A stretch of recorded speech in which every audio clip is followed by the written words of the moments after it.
الحمد لله نحمده ونستعينه ونستغفره ونؤمن به ونتوكل عليه ونعوذ بالله من شرور أنفسنا ومن سيئات أعمالنا من يهده الله فلا مضل له ومن يضلل فلا هادي له ونشهد أن لا إله إلا الله وحده لا شريك له ونشهد أن سيدنا وسندنا وشفيعنا وإمامنا ومولانا محمدا عبده ورسوله صلى الله عليه وعلى آله وأصحابه وأزواجه وذرياته وبارك وسلم تسليما كثيرا أما بعد فأعوذ بالله من الشيطان الرجيم بسم الله الرحمن الرحيم إن الله وملائكته يصلون على النبي يا أيها الذين آمنوا صلوا عليه وسلموا تسليما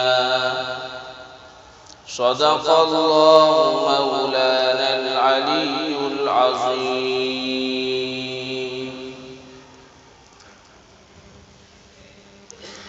قابل احترام بھائیو، دوستو، عزیزو اور بزرگو، اللہ تبارک و تعالی ہماری آپ کی یہاں کی آمد کو بے پناہ قبول فرمائے. یہ خطبہ سیرت پروگرام چل رہے ہیں، دعا فرمائیں اللہ تبارک و تعالی ان پروگراموں کی برکت سے ہمیں اور آپ کو سرور عالم فخر موجودات سید السادات حضرت رسول اکرم صلی اللہ علیہ وسلم کے سچے خادموں اور غلاموں میں شامل فرمائے. یہ سیرت پروگرام میرے بھائیوں ہماری اپنی زندگی کی تبدیلی کے لیے منعقد کیے جاتے ہیں اور کیے جاتے رہیں گے. اس لیے ہماری پہلی کوشش اور یہاں آنے کا پہلا مقصد یہ ہونا چاہیے کہ ہم انشاءاللہ اکابر علماء کی باتوں کو سن کر ان کو اپنی زندگی کا حصہ بنائیں گے اور حضور پاک علیہ السلام جیسی زندگی گزارنے کی اور آپ کے جانثاران صحابہ جیسی زندگی گزارنے کی انتھک کوشش کر کے زندگی گزارنے کی کوشش کریں گے. اس وقت مجھے کچھ باتیں آپ سے عرض کرنی ہیں، آپ دعا فرمائیں اللہ تبارک و تعالی مفید بات کہنے کی توفیق عطا فرمائے. اللہ تعالیٰ نے ہمیں آپ کو انسان بنایا اور انسانوں کی کچھ ضرورتیں ہوتی ہیں. انسان کی ایک ضرورت کھانا ہے. جب آدمی کو بھوک لگتی ہے تو کھانا اس کی ضرورت بن جاتا ہے. اسی طرح جب آدمی کو خدا نخواستہ کہیں تکلیف ہو، درد ہو، تو دوائی کھانا اور دوائی لینا آدمی کی ضرورت بن جاتا ہے. لیکن اگر اسی ضرورت کو آدمی حد سے زیادہ کرنے والا بن جائے مثلا بھوک لگی، کھانے کی ضرورت پیدا ہوئی، آدمی نے کھانا لمٹ سے زیادہ استعمال کیا، ضرورت سے زیادہ آدمی نے کھانا کھایا، تو دنیا کا ہر آدمی جانتا ہے یہ کھانا جو اسے کی صحت کا ذریعہ بننا چاہیے تھا، اس کے بد فساد کا ذریعہ بن جاتا ہے۔ ایک آدمی کے خدا نخواستہ درد ہوا، اسے پین کلر کی ضرورت ہے، اسے ٹیبلیٹ چاہیے، اسے دوائی کی گولی چاہیے، ہونا یہ چاہیے تھا ایک ٹیبلیٹ لیتا اور بس، اس نے ایک نہیں لی، ایک کے ساتھ 2 3 4 اور مستقل لیتا رہا۔ تو اطباء یہ کہتے ہیں مستقل پین کلرز لینے کی بنیاد پر آدمی کے گردوں پر غلط اثرات مرتب ہو سکتے ہیں۔ یہ بات آپ کی سمجھ میں آئی؟ کھانا آدمی کی ضرورت ہے، لیکن زیادہ استعمال کرنے کی وجہ سے یہ نفع بخش چیز آدمی کے لیے مضر ثابت ہو سکتی ہے۔ دوائی آدمی کی ضرورت ہے، لیکن اس کا غلط استعمال کرنے کی وجہ سے یہ صحت بخش چیز آدمی کے لیے نقصان کا ذریعہ بن سکتی ہے۔ بالکل اسی طرح آج کے زمانے کے اندر موبائل فون کا استعمال یہ گویا ایک ضرورت بنتی چلی جا رہی ہے انسانوں کو، اور یقیناً بڑے فائدے کی چیز ہے۔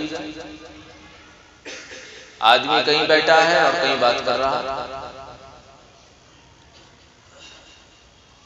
پہلے ای میل ہوا کرتے تھے، میسج بھیجنے کی بہت آسانی ہو گئی۔ بہت سے فوائد ہیں موبائل کے، لیکن اس انتہائی فائدے کی چیز کو ہمارے معاشرے نے اتنی کثرت کے ساتھ استعمال کیا، اتنی کثرت کے ساتھ استعمال کیا کہ یہ انتہائی فائدے کی چیز انتہائی نقصان کی چیز بنتی چلی جا رہی ہے۔ ایک طرح کا وائرس بن گیا، اور ایسی تباہ کاریاں اور اتنے خطرناک نقصانات مرتب ہو رہے ہیں جس سے آدمی کی دنیا بھی برباد ہے، آخرت بھی تباہ ہے۔ اس لیے میرے بھائیوں، ہمیں اور آپ کو حضور پاک علیہ الصلوۃ والسلام کا آخری امتی ہونے کی بنیاد پر سر جوڑ کر غور کرنا پڑے گا، سوچنا پڑے گا، محنت کرنی پڑے گی، کوشش کرنی پڑے گی۔ معاشرے کے اندر موبائل فون کے غلط استعمال کی بنیاد پر جو جراثیم پیدا ہو چکے ہیں، جو امراض امت کے اندر پیدا ہو چکے ہیں، میرے بھائیوں انتھک محنت اور کوشش کی جانی چاہیے، جس کے نتیجوں میں، جس کی بنیاد پر معاشرے اور سماج میں یہ جو ناسور پھیل چکا ہے، کیا مرد کیا عورت، کیا چھوٹے کیا بڑے، کیا ان پڑھ کیا دیہاتی، کیا شہری، ہر آدمی اس مرض میں مبتلا نظر آتا ہے۔ کتنی خرابیاں ہیں، کتنی بیماریاں ہیں، آپ غور کریں۔ میں نے کئی اسلامی اسکالرز کا مطالعہ کیا، ہر اسلامی اسکالر نے، ہر متفکر انسان نے ایک بات مشترک لکھی ہے۔ نمبر 1، موبائل فون کے غلط استعمال کی وجہ سے آدمی کی زندگی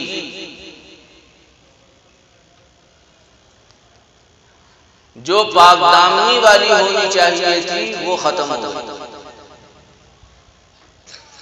گویا معاشرے کی پاک دامنی پر بٹا لگا، مستورات بھی محفوظ نہیں اور مرد بھی محفوظ نہیں۔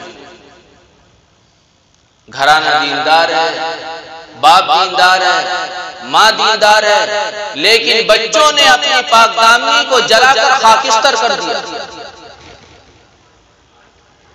کچھ نہیں پتا کون آدمی کس کونے میں بیٹھ کر کیا حیا سوز مناظر دیکھ رہا اور اس کی پاک دامنی کس طرح تار تار ہو رہی ہے، اس کا کوئی اندازہ نہیں لگایا جا سکتا۔ آج میرے بھائیوں، ہمارے ملک کے حالات کسی ذی شعور سے مخفی نہیں۔ اس وقت میرے بھائیوں ملک کا ایک ایک آدمی، بالخصوص ہم اور آپ، اللہ تبارک و تعالی کی مدد کے فوری محتاج، اور ہر زمانے میں اللہ کی مدد کے لوگ محتاج رہے ہیں، آج بھی ہیں، اور آئندہ صبح قیامت تک اللہ تبارک و تعالی کے محتاج رہیں گے۔ حالات انتہائی سنگین ہیں، دعائیں کی جا رہی ہیں، عورتیں بھی فکر مند ہیں، مرد بھی فکر مند ہیں، علماء بھی فکر مند ہیں۔ جہاں 2 4 5 10 آدمی کھڑے ہوتے ہیں، اسی کی باتیں شروع ہو جاتی ہیں، لیکن صاحب حالات ہیں کہ بظاہر ٹس سے مس ہونے کا نام نہیں لیتے۔ آپ میرے بھائی کو یقین جانیے، جو طاقتیں آج برسر اقتدار ہیں، وہ نہ اپنی قوت پر برسر اقتدار آئی ہیں، نہ اپنی طاقت پر وہ کرسی پر آئی ہیں، نہ اپنی پالیسیوں کی بنیاد پر کرسی پر آئی ہیں۔ خدا پاک کی قسم، انہیں کرسی پر لانے والی ذات اللہ کی۔ آپ یقین جانیں، جو اللہ انہیں کرسی پر لایا ہے، اس اللہ کے علاوہ انہیں کرسی سے کوئی نہیں اتار سکتا۔ قل اللہم مالک الملک تؤتی الملک من تشاء وتنزع الملک ممن تشاء وتعز من تشاء وتذل من تشاء بیدک الخیر انک علی کل شیء قدیر۔ یہ قرآن صبح قیامت تک آنے والے انسانوں کے لیے رہبری کا ذریعہ ہے۔ ہمیں ملک کو فوری طور پر اللہ کی مدد کی ضرورت ہے۔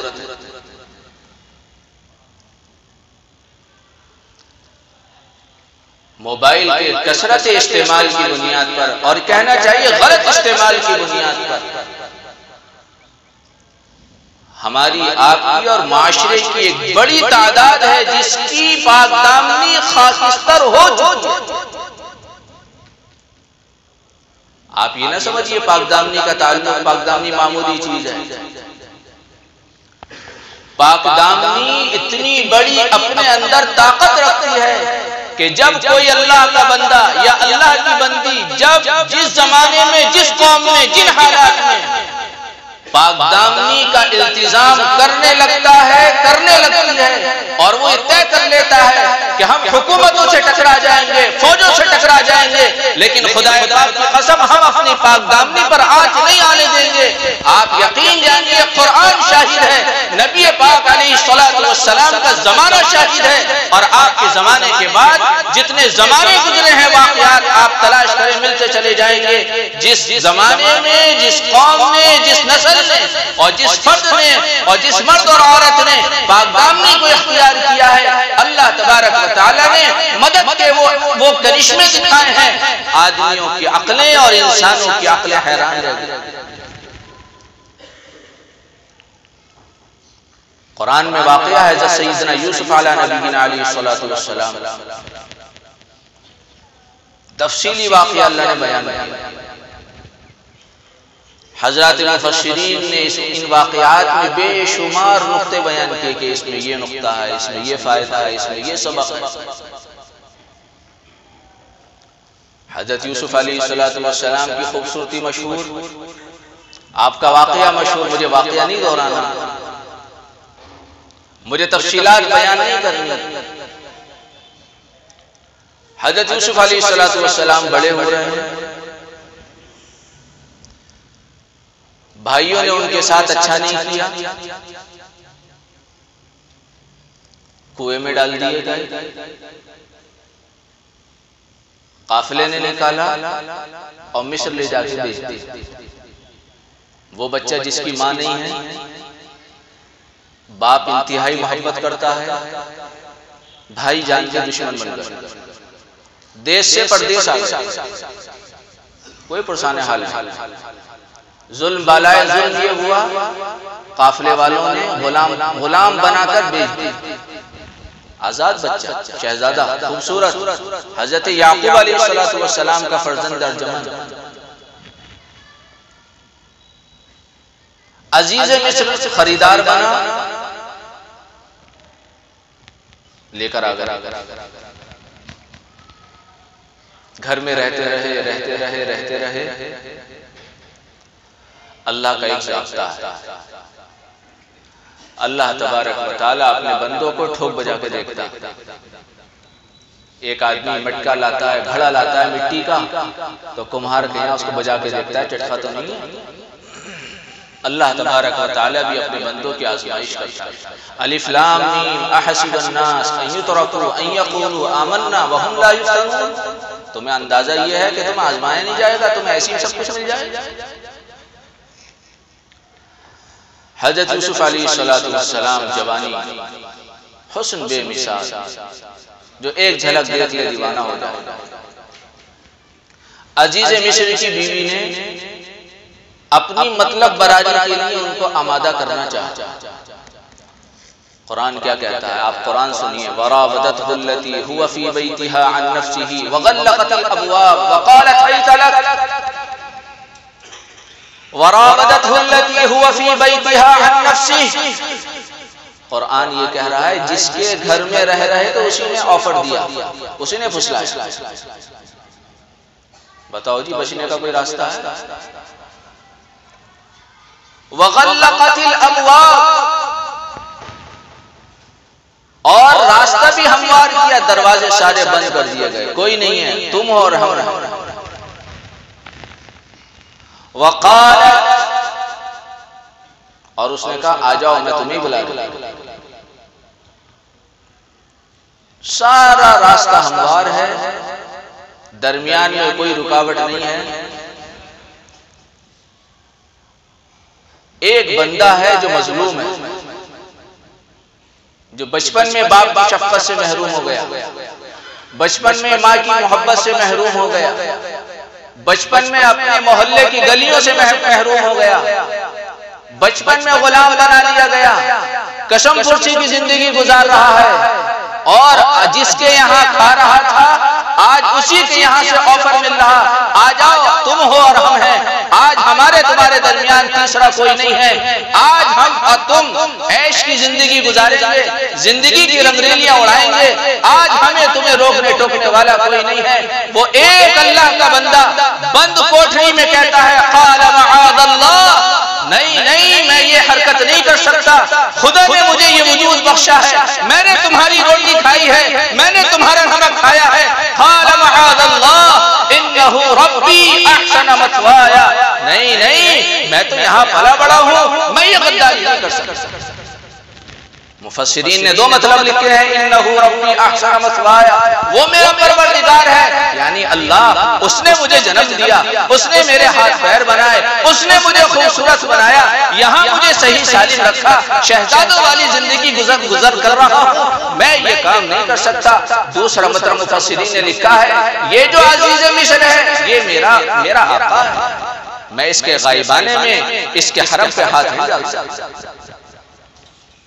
ایک اللہ کا بندہ ہے، اسباب سارے مہیا ہیں، بند کوٹھری ہے، اور اس کی زبان سے الفاظ نکلنا ہے قال معاذ اللہ، نہیں صاحب میں اپنی پاک دامنی پر آنچ نہیں آنے دے سکتا۔ پھر بات آگے بڑھی اور حالات بنے جیل خانہ جانا کہ ٹھیک ہے ہمیں جیل خانے جانا منظور ہے، لیکن ہم اپنی پاک دامنی پر بٹا نہیں لگا سکتے۔ یہ میرے بھائیوں قرآن کا وہ سبق ہے جو قیامت تک آنے والے نسلوں کی جیل کی زندگی گزرتی رہی، ایک سال گزرا، دوسرا سال گزرا، تیسرا سال گزرا، سال پر سال گزر رہے ہیں، اور یہ اللہ کا بندہ اپنے عمل سے ثابت کر رہا خدایا زندگی گزار سکتا ہوں، اپنی پاک دامنی کو نہیں چھوڑ سکتا۔ مذاق نہیں ہے جیل خانے کی زندگی جانا. اور وہ آدمی جو شریف ہو، اس کا باپ شریف ہو، اس کا باپ شریف ہو، یہ گھرانہ نبیوں کا ہے، نبیوں کے گھرانے کا چشم و چراغ جیل میں پڑا ہوا ہے، اور قصور کوئی نہیں ہے. قصور ایک ہے کہ یہ اپنی پاک دامنی کی حفاظت میں لگا. پاک دامنی معمولی چیز نہیں ہے. جب کوئی خدا کا بندہ پاک دامنی اختیار کرتا ہے، اللہ کا غیبی نظام حرکت میں آ جاتا ہے. ایک واقعہ پیش آیا. شاہ مصر نے خواب دیکھا، اس کی تفصیلات بتائیں اپنے درباریوں کو. درباری تو کوئی خواب کی تعبیر جانتے نہیں، کہنے لگے قالوا اضغاث احلام. کہنے لگے یہ تو ایسی بات ہے، کوئی تعبیر وابیر کچھ نہیں ہے. پھر حضرت یوسف علیہ السلام تک وہ خواب پہنچا. حضرت یوسف علیہ السلام نے اسی تعبیر بھی بتائی اور جو حالات آنے والے تھے اس کا حل بھی بتایا. پھر بات آگے چلی. پھر آخر میں حضرت یوسف علیہ السلام شاہ مصر کے پاس پہنچے مہمان بن. یا سبحان اللہ، ایک بندہ جو کنویں میں ڈالا گیا، پھر غلام بنایا گیا، پھر شاہ مصر، پھر عزیز مصر کے یہاں رہا، پھر تہمت لگی، جیل خانے کی مصیبتیں صعوبتیں برداشت کی، اور پھر اللہ پھر اسے شاہی مہمان بنایا جا رہا. شاہی مہمان ہی نہیں، پھر عزیز مصر نے انہیں اپنے یہاں 1 سال مہمان رکھا. شاہ مصر نے 1 سال مہمان رکھا اور پھر پوچھا کہ بتاؤ جو حالات مصر پر آنے والے ہیں ہمارے خواب کی تعبیر کے اعتبار سے، ان حالات سے کیسے نپٹا جائے. حضرت یوسف علیہ نبینا علیہ السلام نے فرمایا اس سے نپٹنے کی ایک تدبیر ہے، خزانوں کا مالک مجھے بنا. شاہ مصر نے حضرت یوسف علیہ السلام کو خزانوں کا مالک وزیر بنا دیا. تفسیر ابن کثیر میں لکھا ہوا ہے وہ عہدہ حضرت یوسف علیہ السلام کو اللہ نے عطا کیا جو عہدہ زلیخا کے شوہر کے پاس تھا. اس سے پتہ چلا کہ جو آدمی پاک دامنی کی حفاظت کر لیتا ہے، اگر وہ غلام ہے اللہ تبارک و تعالی آقائیت کے عہدے پر بٹھا دیتا ہے. کوئی آدمی پاک دامنی کی حفاظت تو کر کے دیکھے. آج میرے بھائیوں، اگر ہم یہ چاہتے ہیں ہمارے معاشرے میں اور ہمارے ملک میں اور پوری دنیا میں بسنے والے انسانوں پر اللہ تبارک و تعالی کی رحمت، برکت، نصرت اور اللہ تبارک و تعالی کی طرف سے مدد نازل ہو جائے، اس کے لیے اس کے علاوہ کوئی حل نہیں ہے کہ اللہ تبارک و تعالی کو راضی کر لیا. اس کے لیے آسان راستہ کہ اللہ تبارک و تعالی نے ہمیں جو عزت نفس عطا کی ہے اور اللہ تبارک و تعالی نے جو پاک دامنی ہمیں نصیب فرمائی ہے، اس پاک دامنی کی حفاظت کی جائے. آپ یہ کہیں کہ صاحب وہ تو نبی تھے، حضرت یوسف علیہ السلام، ان کا مقابلہ کون کرے؟ بڑے حضرت نے ایک واقعہ لکھا ہے دہلی کا. کسی زمانے میں دہلی میں قحط پڑا اور قحط اتنا سخت پڑا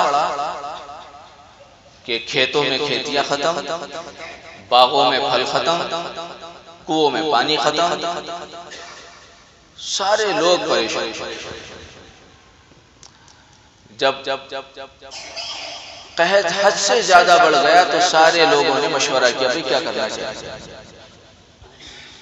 تو یہ لوگوں نے کہا کہ اب ایک راستہ ہے کہ اللہ تبارک و تعالیٰ کو منایا جائے اور ایک میدان میں چلتے ہیں اور سب کو لے کر چلو، اور عورتیں بھی چلیں، بچے بھی چلیں اور جانوروں کو بھی لے کے چلو. ہو سکتا ہے اللہ تبارک و تعالیٰ کو ترس رحم آ جائے.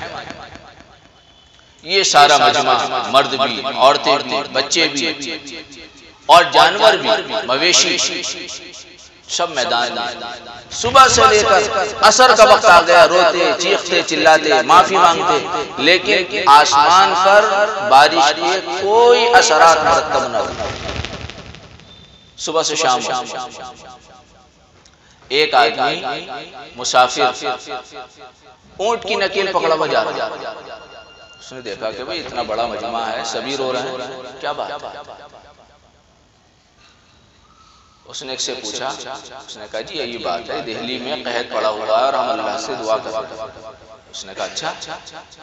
وہ اپنے اونٹ کے پاس آیا، چادر کا ایک کنارہ پکڑا، دعا کری، ابھی اس کے ہاتھ نیچے بھی نہ آنے پائے تو جم بارش شروع ہو گئی۔ سارے شہر کے بڑے بڑے لوگ اس آدمی کے پاس پہنچے کہ بھئی تم تو بڑے قسمت والے ہو، بڑے خوش نصیب ہو، تم مستجاب الدعوات ہو، تمہاری دعا پر اللہ نے آسمان سے بارش نازل کر دی، ہمارا مسئلہ حل ہو گیا، ہم تو صبح سے پریشان تھے، اتنے دن سے پریشان تھے۔ اس اللہ کے بندے نے کہا کہ نہ، میرا کوئی کمال نہیں ہے، اس اونٹ پر میری اماں بیٹھی ہوئی ہے، میں نے اپنی اماں کے چادر کا پلو پکڑ کر اللہ سے یہ دعا کی تھی کہ اے اللہ یہ میری پاک دامن اماں ہے، اس کی پاک دامنی کے واسطے سے اپنے بندوں پر بارش نازل کر دے۔ اللہ تبارک و تعالی نے اس کی لاج رکھ کر اس کی برکت سے نازل فرمائی ہے، میرا اس میں اپنا کوئی ذاتی کوئی کمال نہیں۔ اس لیے میرے بھائیوں میں نے عرض کیا اس وقت ملک کو اللہ تبارک و تعالیٰ کی مدد اور نصرت اور حمایت کی سخت ضرورت ہے۔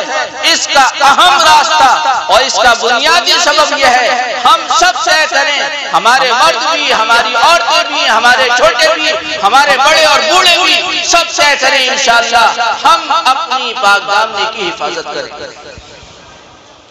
جو گناہ ہو چکا مایوس نہیں ہونا چاہیے۔ حدیث پاک کے اندر اللہ کے نبی علیہ السلام نے فرمایا التائب من الذنب کمن لا ذنب لہ، یاد رکھو گناہ سے توبہ کرنے والا ایسا ہے جیسے اس نے گناہ کیا ہی نہیں۔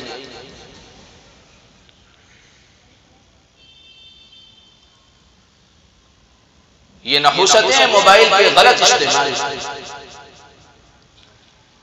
موبائل غلط استعمال ہو رہا ہے، جو چیزیں اس میں نہیں دیکھی جانی چاہیے۔ ایک بڑا طبقہ باپ نمازی ہے، ماں نمازی ہے، اسے نہیں پتا جوان بیٹی کیا کر رہی ہے، معاف کیجئے گا حقیقت ہے، اس سے انکار نہیں کیا جا سکتا۔ اور یہ تذکرہ برائے تذکرہ نہیں ہے، یقین جانیے میرے بھائیوں یہ باتیں اس لیے عرض کی جا رہی ہیں تاکہ ہم ان برائیوں کو دور کرنے کی کوشش کریں۔ ایک بڑا مجمع آپ کو ٹولی بنایا ہوا سڑکوں پر، چوراہوں پر، نکڑوں پر، ٹھیلوں پر آپ کو بڑا مجمع مل جائے، بڑا مجمع مل جائے، آپ اس کی خبر لو اس کی زندگیاں کیسی گزر رہی ہیں۔ ایک نوجوان ہے جس نے اپنا سب کچھ لٹا دیا، اس کے پاس نہ نورانیت ہے نہ روحانیت ہے، وہ بیزار ہو چکا ہے اپنی زندگی سے، اور جس دلدل میں پھنس چکا ہے اس سے واپس آنے کا اس کے پاس کوئی راستہ نہیں۔ اس لیے میرے بھائیوں ایک ایک کے پاس جا کر محنت کرنے کی ضرورت ہے، ایک ایک کا ہاتھ پکڑ کر، ایک ایک کی تھوڑی میں ہاتھ ڈال کر، ایک ایک کی خوشامد کر کے اس کو مسجد والے ماحول میں لا کر اور اس موبائل کے غلط استعمال کے مضر اثرات بتا کر اور اللہ کے وعدے بتا کر، اللہ کے وعدوں پر کے یقین بتا کر میرے بھائیوں اس مجمع کو اس انداز میں تیار کیا جائے، اس انداز میں تیار کیا جائے کہ لوگ اجتماعی طور پر توبہ کریں۔ جب لوگ اجتماعی طور پر توبہ پر آ جائیں گے یقین جانے اللہ کی مدد آ جائے، اللہ کی مدد آ جائے۔ کتنے لوگ ہیں کہ جو نکڑوں سے اٹھ کر آئے ہیں، جو جوئے خانے سے اٹھ کر آئے ہیں، شراب کی اڈیوں سے اٹھ کر آئے ہیں، قہوے خانوں سے اٹھ کر آئے ہیں، مسجد کے ماحول میں آ کر انہوں نے توبہ کی ہے اور انہوں نے صحیح زندگی گزارنے کی نیت کی۔ آپ مایوس نہ ہو، ابھی خون اتنا سفید نہیں ہوا۔ ایک صاحب ملاقات کرنے گئے، عرب ساتھی، آواز کنڈی بجے، ایک آدمی کہ جی ہم مسجد سے آئے ہیں، آپ ہمارے ساتھ مسجد چلیں، تعلیم ہو رہی ہے۔ وہ بھی عرب تھا، عرب جھوٹ نہیں بولتے، سچے ہوتے ہیں۔ اس نے کہا میں مسجد نہیں جا سکتا۔ کیوں نہیں جا سکتا؟ اس نے کہا کہ میرے گھر میں میری سہیلی موجود ہے، میں اس کے پاس تھا، میں اس کنڈیشن میں نہیں ہوں مسجد۔ کوئی بات نہیں، آپ ہمارے ساتھ مسجد چلیں، ہمارے پاس کپڑے بھی ہیں، غسل کا انتظام ہے، آپ مسجد چلیں۔ کہ جی میں مسجد نہیں جا سکتا، اس حال میں کیسے جاؤں مسجد؟ داڑھی اس کی نہیں، لباس اس کا نہیں، لیکن اس نے سچ بات کی۔ ساتھیوں نے ہمدردی کی بات کہی کہ نہیں آپ گھبرائیں نہ، آپ پریشان نہ ہوں، اللہ کا دروازہ کھلا ہوا ہے۔ جب سب دروازے بند ہو جاتے ہیں تب بھی اللہ کا دروازہ کھلا رہتا ہے، اور لوگ جو ہیں وہ بانٹنے میں کنجوسی کرتے ہیں، اللہ اعلان لگا کے دینے والی ذات ہے، تم ہمارے ساتھ مسجد چلو۔ اس نوجوان کو ساتھی مسجد لے کر آئے،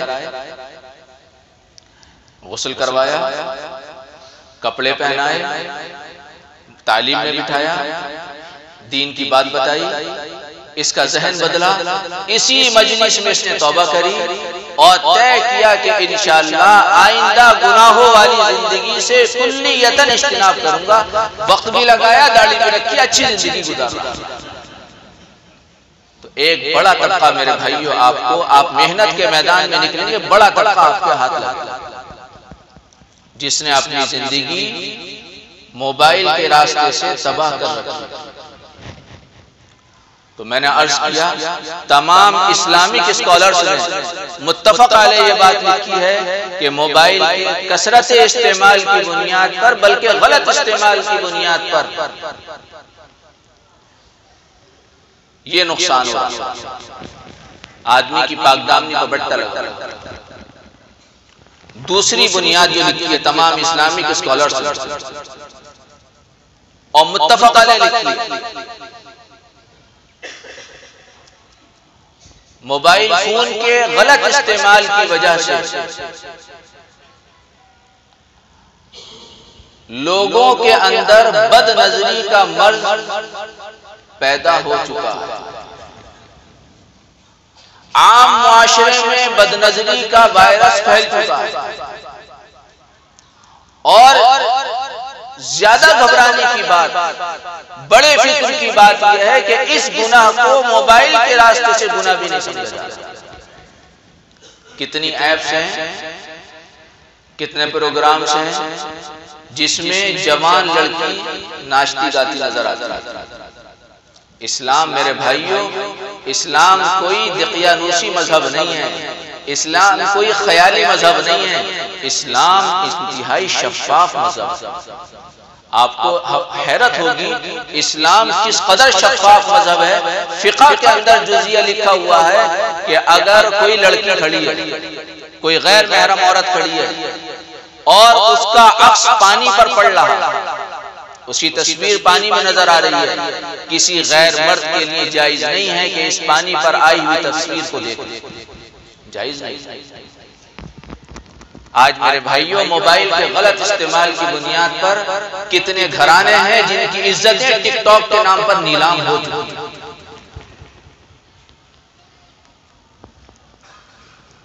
کتنے پروگرام ہیں، آپ یوٹیوب کھول کر دیکھیں، آپ کو اپنا ایمان بچانا مشکل ہو جائے۔ ایمان، آپ کو حیرت ہوگی حضرت جنید بغدادی رحمت اللہ علیہ نے لکھا ہے، نوٹ گنتے نا، زیادہ نوٹ گننے کی وجہ سے آدمی کے ایمان کی حرارت چست جاتی ہے۔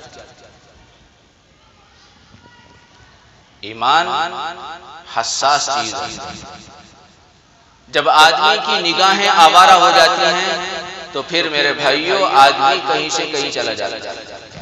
ابو حامد محمد بن محمد الغزالی رحمت اللہ علیہ نے لکھا ہے، نظر کھٹک پیدا کرتی ہے، کھٹک سوچ کو وجود بخشتی ہے، سوچ شہوت کو ابھارتی ہے، اور شہوت ارادے کو جنم دیتی ہے، اور آدمی جس چیز کا ارادہ کر لیتا ہے اسے کر گزرتا ہے۔ نظر کھٹک پیدا کرتی ہے، کھٹک سوچ کو وجود بخشتی ہے، سوچ شہوت کو ابھارتی ہے اور شہوت ارادے کو جنم دیتی ہے، اور جب آدمی کسی چیز کا ارادہ کر لیتا ہے آدمی اسے کر گزرتا ہے۔ اللہ کے نبی علیہ السلام نے ارشاد فرمایا آدمی کی نظر شیطان کے زہریلے تیروں میں سے ایک تیر ہے۔ موبائل کے غلط استعمال کی بنیاد پر میرے بھائیوں بد نظری کا مرض تقریباً اکثریت میں سرایت کر چکا ہے۔ بد نظری کوئی معمولی گناہ نہیں ہے، بد نظری وہ گناہ ہے میرے بھائیوں، یہ پہلی سیڑھی ہے زنا میں جانے کی۔ بدکاری کی پہلی سیڑھی آدمی کی نگاہوں کا آوارہ ہو رہا ہے۔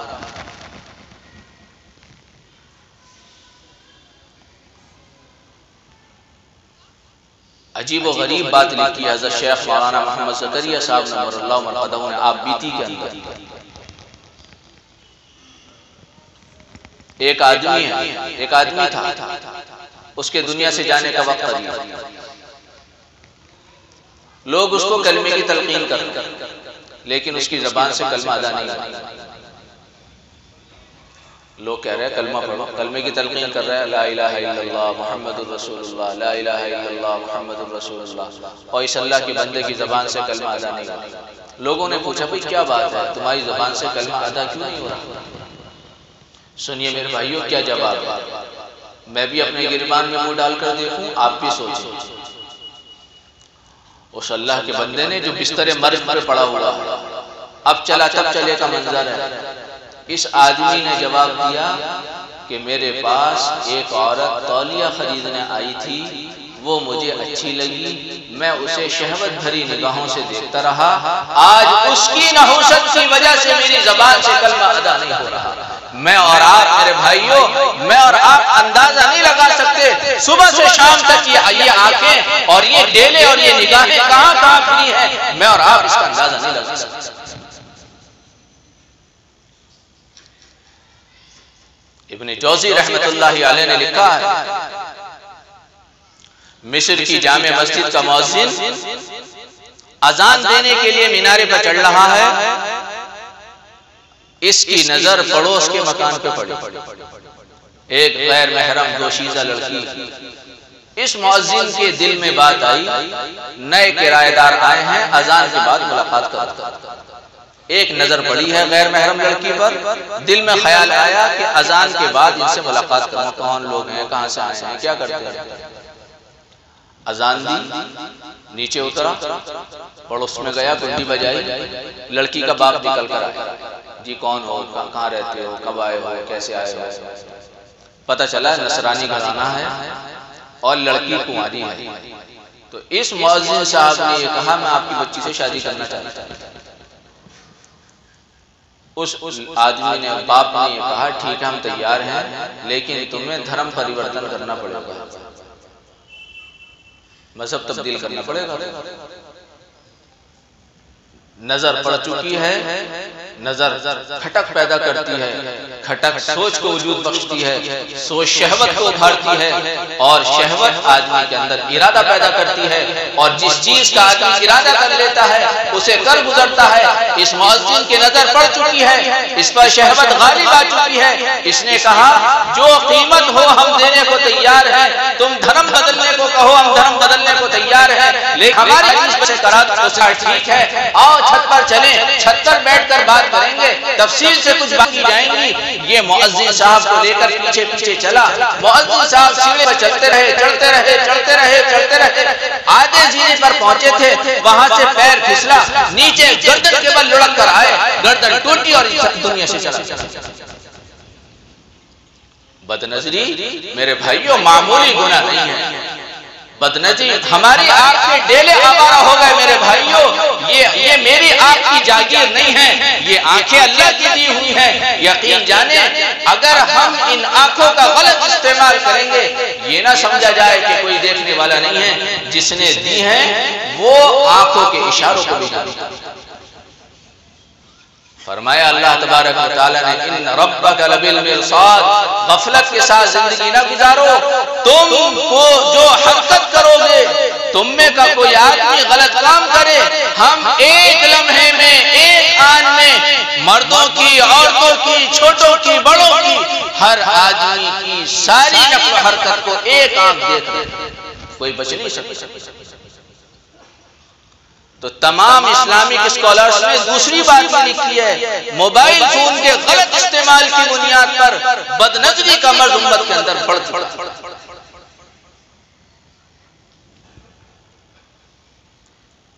تیسری بات جو تمام اسلامک اسکالرز نے لکھی ہے،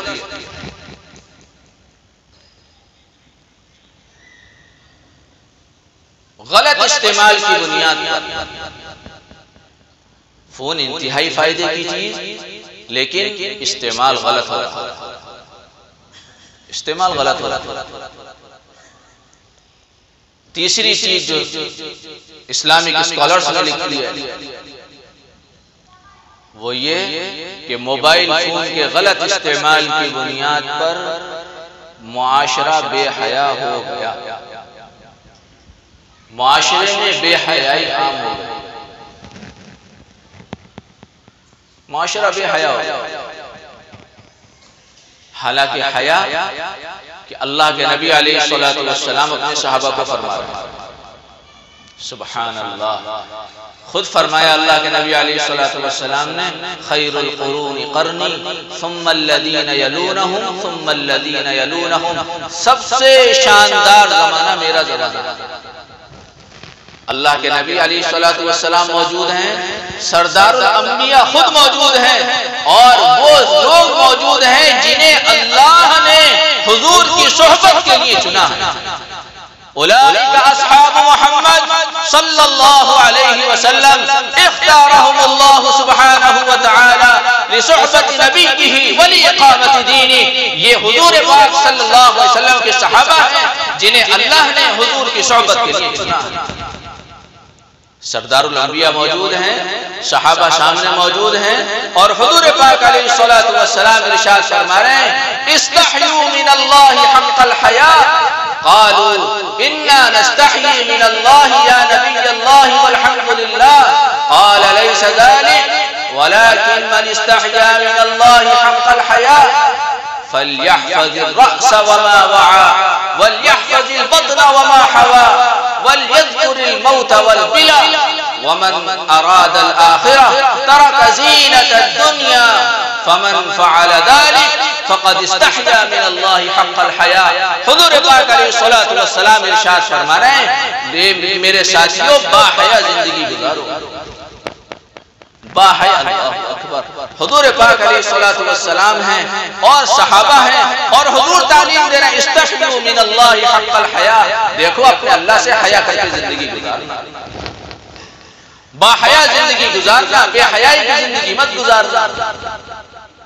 صحابہ نے عرض کیا یا رسول اللہ آپ کیسی بات عرض کر رہے ہیں، ہم تو اللہ سے حیا کرتے ہیں، ہم تو اللہ سے حیا کرتے ہیں۔ حضور نے فرمایا کہ نہ، حیا کا مطلب سمجھو، حیا کا مفہوم سمجھو، حیا کے تقاضے سمجھو، اور یہ صحابہ کے لیے نہیں ہیں بلکہ قرنم بعد قرن وزمنم بعد زمن ونسلم بعد نسل، یہ پیغام صحابہ، تابعین، تبع تابعین، بزرگان دین سلسلہ بسلسلہ منتقل ہوتے ہوتے ان ارشادات کے مخاطبین میں بھی ہوں، آپ بھی ہیں، اور قیامت تک آنے والے انسان۔ فرمایا اللہ کے نبی علیہ السلام نے کہ اللہ سے شرم کرنے کا مطلب یہ ہے فَلْيَحْفَظِ الرَّأْسَ وَمَا وَعَى، سر کی اور سر جن چیزوں پر مشتمل ہے ان ساری چیزوں کی حفاظت کرو۔ سر میں دماغ بھی ہے، سر میں کان بھی ہیں، سر میں زبان بھی ہے، سر میں آنکھیں بھی ہیں۔ اللہ کے نبی علیہ السلام کو جوامع الکلم عطا کیے گئے، بات مختصر ہوتی تھی، مفہوم وسیع ہوا کرتا تھا۔ آپ نے فرمایا فَلْيَحْفَظِ الرَّأْسَ وَمَا وَعَى، سر کی اور سر سے متعلق چیزوں کی حفاظت کرو۔ آدمی کا دماغ ہے، دماغ کی حفاظت کا مطلب یہ ہے کہ آدمی کا دماغ اس بات کا ارادہ کر لے کہ میں اپنی اللہ کی ذات میں، اس کی صفات میں کسی کی شرکت گوارا نہیں کر سکتا۔ یہ ہے اللہ سے حیا کرنے کا مطلب۔ دماغ میں یہ بات آ جائے کہ اللہ کی ذات میں، اللہ کی صفات میں کوئی شرک گوارا نہیں کیا جائے، چاہے اس کے لیے کتنی بڑی قیمت ادا کرنی پڑے۔ جو آدمی میرے بھائیوں یہ طے کر لیتا ہے کہ مجھے اللہ کی ذات اور اس کی صفات میں کسی کو شریک نہیں کرنا، میں چٹنی سے روٹی کھا سکتا ہوں، فاقوں پہ فاقے کر سکتا ہوں، میں اپنا گھر بیچ کر کرائے کی مڑیا پہ آ سکتا ہوں، لیکن میں اللہ کے ساتھ غداری نہیں کر سکتا۔ تو پھر میرے بھائیو اللہ تبارک و تعالیٰ اس کا اعزاز فرماتا ہے، اللہ تبارک و تعالیٰ اس کا اکرام فرماتا ہے۔ قرآن میں واقعات ہیں۔ فرعون کی ایک خادمہ تھی اور اس کا کام یہ تھا کہ فرعون کے گھر کی جو بچیاں تھیں ان کے سروں میں کنگا کرتی تھی، بس ہیئر ڈریسر جسے کہتے ہیں۔ ایک دن کنگا کر رہی تھی فرعون کی بچی کی یا گھر کی کسی عورت کے یہاں سر میں، اللہ کی شان، اس کنگی کرنے والی کی ہاتھ سے کنگی چھٹی، زمین پر گری، اس نے جب زمین سے کنگی اٹھائی تو اللہ کا نام اس کی زبان سے نکل گیا۔ اللہ کا نام زبان سے نکلنا تھا۔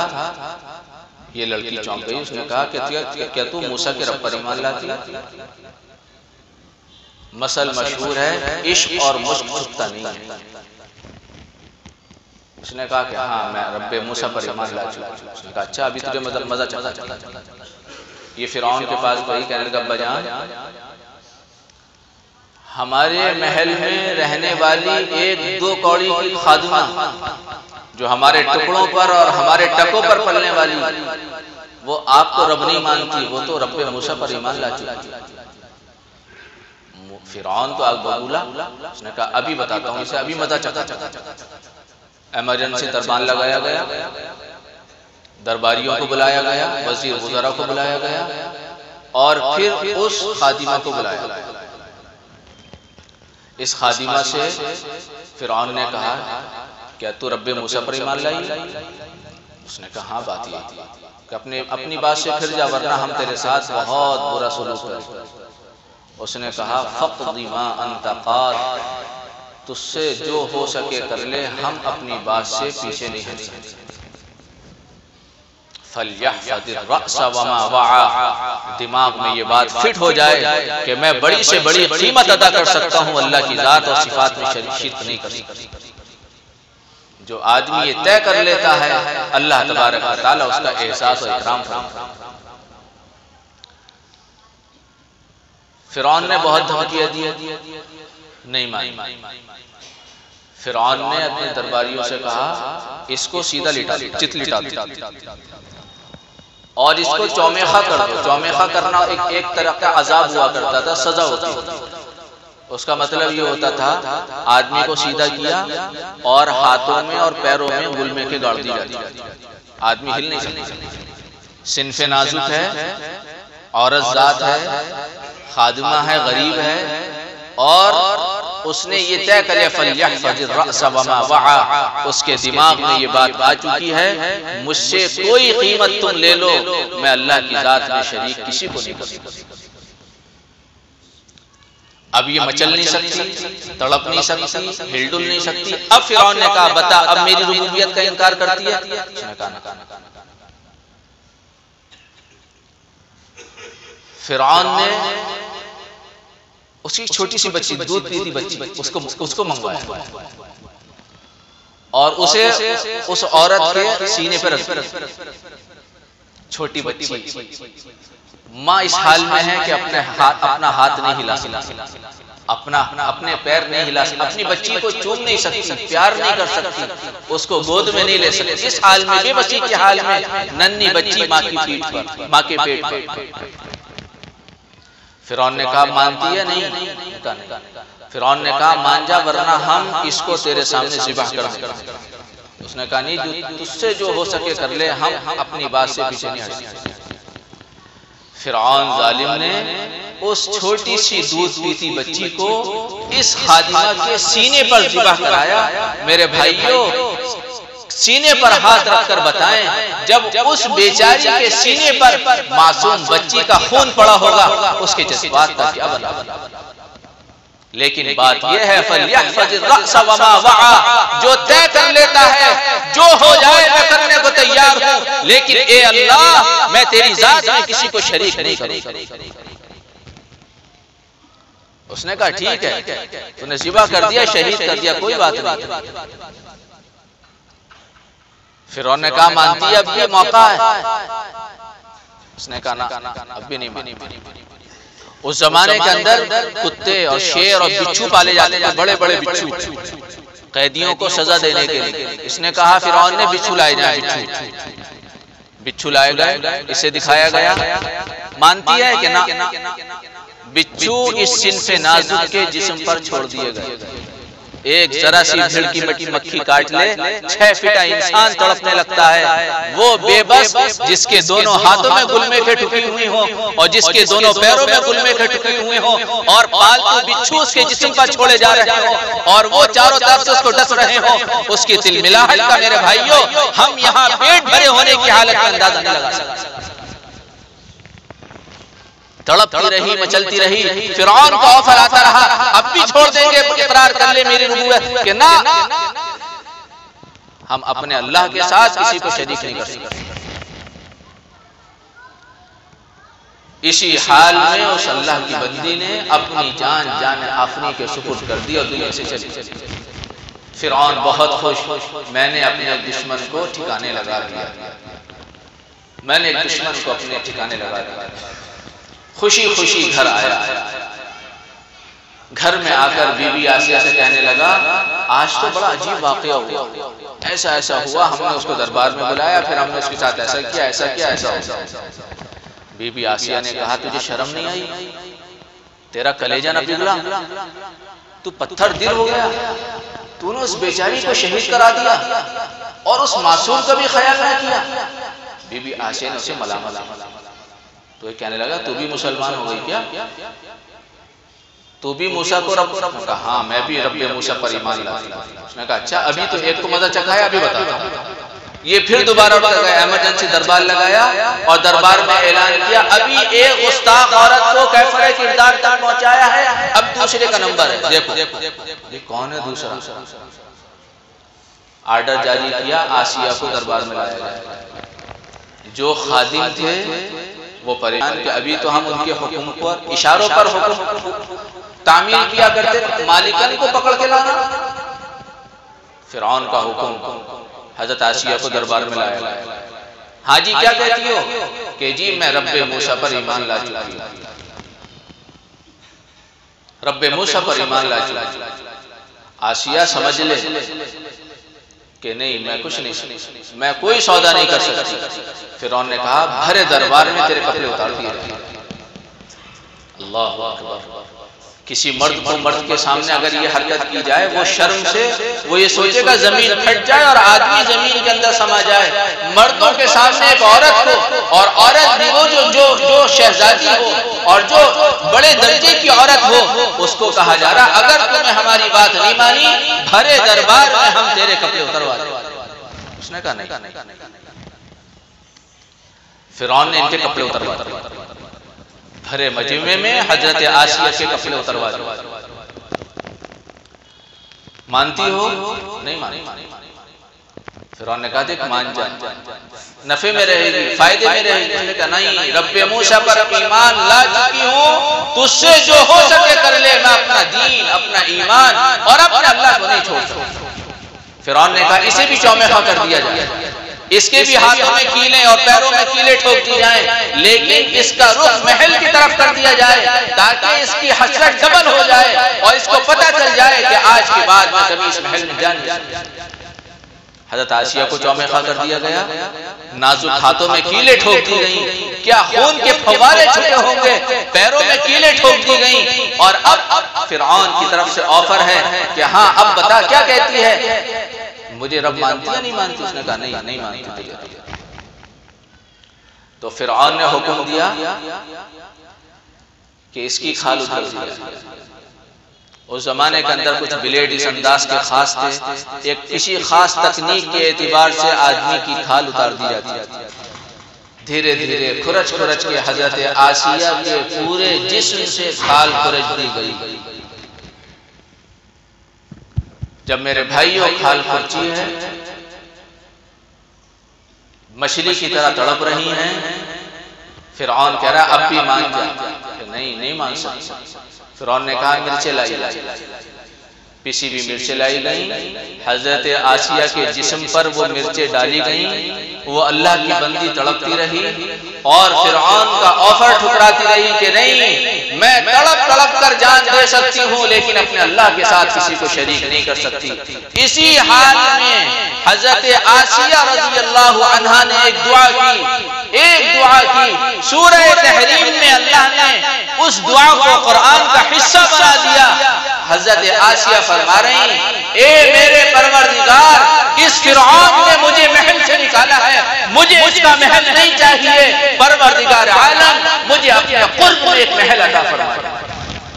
یہ دعا کی ہے حضرت آسیہ نے اور دنیا سے رخصت ہو گئی ہیں، شہادت ہو گئی ہے، زمانہ ختم ہو گیا حضرت موسیٰ کا، زمانہ آیا ہے حضرت عیسیٰ کا، زمانہ ختم، پھر زمانہ فترت، پھر حضور علیہ السلام کا زمانہ، اور پھر معراج کا سفر ہے۔ اللہ کے نبی علیہ السلام حضرت جبرائیل کے ساتھ ایک جگہ سے گزرے، خوشبوئیں آ رہی ہیں۔ جبرائیل خوشبو کیسی ہے؟ راستے میں فضا میں خوشبو کیسی آ رہی ہے؟ یا رسول اللہ، فرعون کے محل میں ایک باندی تھی، اس نے ایسا کیا، فرعون نے ایسا کیا۔ حضرت جبرائیل نے حضور کو پورا واقعہ سنایا اور پھر بتایا کہ اے اللہ کے نبی صلی اللہ علیہ وسلم، اس کی ہڈیاں اور اس کا جسم جہاں جمع ہوا ہے، جہاں دفن کیا ہوا ہے، اللہ نے اس علاقے کو جنت کا باغ بنا دیا۔ جب کوئی بندہ طے کر لے فَلْيَحْفَظِ الرَّأْسَ وَمَا وَعَى، دماغ طے کر لے مجھے اللہ کے ساتھ شریک نہیں کرنا، نہ اس کی ذات میں نہ اس کی صفات میں، وہ اکیلا ہے، وحدہ لا شریک لہ ہے، وہ جو چاہے کرنے والا ہے، حکومت ایک طرف، خدا کی طاقت ایک طرف۔ حضرت جی مولانا یوسف صاحب رحمۃ اللہ علیہ فرمایا کرتے تھے دنیا کے اندر جتنا باطل ہے وہ سب مکڑی کا جالا ہے، جب خدا کی قدرت کی جھاڑو چلے گی جالے صاف چلتی چلی جائے گی۔ حضرت آسیہ کے ساتھ کیا معاملہ کیا اللہ نے؟ حضور علیہ السلام نے شادی کی حضرت خدیجہ الکبریٰ رضی اللہ تعالی عنہا سے۔ حضرت خدیجہ نے اپنا سب کچھ حضور پر نشاور کیا، اور ایسی محبوب ترین بیوی آپ نے ان کی زندگی میں کسی سے نکاح نہیں کیا۔ ان کی دنیا سے جانے کا وقت قریب آیا، جہاں کنی کا عالم ہے، اب چلے تب چلے کا مرحلہ ہے۔ حضور ان سے فرما رہے ہیں خدیجہ جب تو جنت میں جائے گی تو میری بیویوں کو سلام کہہ دے۔ حضرت خدیجہ الکبریٰ رضی اللہ عنہا نے عرض کیا کہ یا رسول اللہ، میں آپ کی پہلی بیوی ہوں، آپ نے میرے رہتے ہوئے کسی سے نکاح نہیں کیا، شادی نہیں کی، وہ کون سی بیویاں ہیں جن کے بارے میں آپ فرما رہے ہیں خدیجہ جنت میں میری بیویاں انتظار کر رہی ہیں، ان سے میرا سلام کہہ دینا۔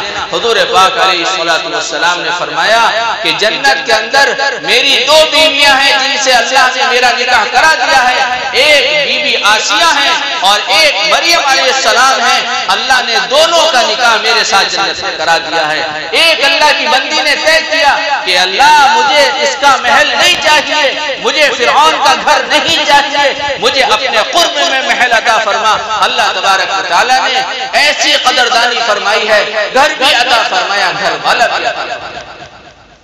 اس لیے میرے بھائیوں، ان سیرت پروگراموں کے ذریعے سے ہم سب طے کریں انشاءاللہ ہم اپنی زندگی کو بدلنے کی کوشش کریں۔ گھر گھر جا کر فرد فرد کو سمجھا کر ایک ایک کو مسجد میں لا کر تعلیم کے حلقوں میں بٹھا کر اللہ کی باتیں سنا کر پیغمبر علیہ الصلوۃ والسلام کی سنتوں کی باتیں بتا کر ایک ایک کا ذہن بنا کر میرے بھائیوں ہر آدمی کی تشکیل کر کے اس کو اللہ کے راستے کی نقل و حرکت پر آمادہ کر. اس لیے کہ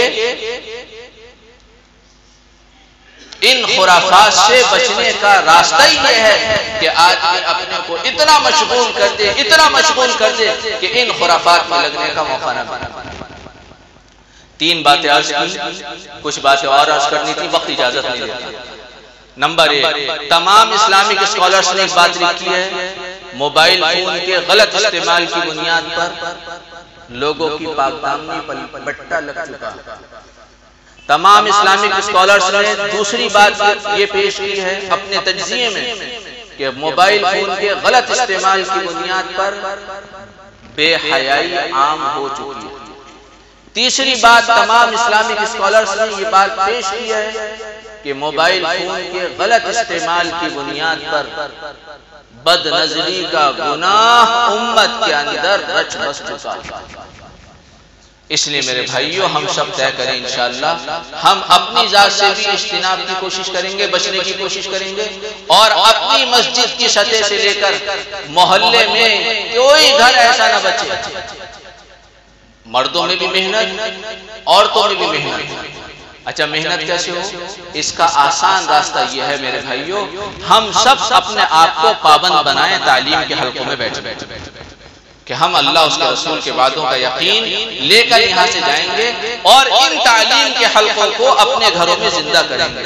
جب ہماری ماں بہنوں کے سامنے، جب ہماری گھر کی مستورات کے سامنے دین کی باتیں آئیں گی، مستورات فضائل پر زیادہ عمل کرنے والی ہوگی. ان کا دل اللہ نے زیادہ نرم بنایا ہے. اپنے آپ کو بھی تعلیم کے حلقوں کا پابند بنانا اور یہی تعلیم کے حلقے اپنے گھروں میں قائم کرنا. محنت کریں گے، کوشش کریں گے، اللہ سے مانگیں گے اور اپنے اوقات کی نگرانی کریں گے. اللہ تبارک و تعالیٰ کی ذات سے امید ہے اللہ تبارک و تعالیٰ کرم کا معاملہ فرما کر حالات کو سازگار بنائے گا اور اپنی مدد نصرت شامل حال فرمائے گا. اللہ تبارک و تعالیٰ ہم سب کے لیے خیر کے فیصلے فرمائے، ہمارے یہاں آنے کو قبول فرمائے، اور جو کچھ کہا جا چکا ہے، جو آئندہ باتیں آنے والی ہیں، اللہ تبارک و تعالیٰ ان ساری باتوں پر ہمیں عمل کی توفیق نصیب فرمائے. وآخر دعوانا الحمدللہ رب العالمین.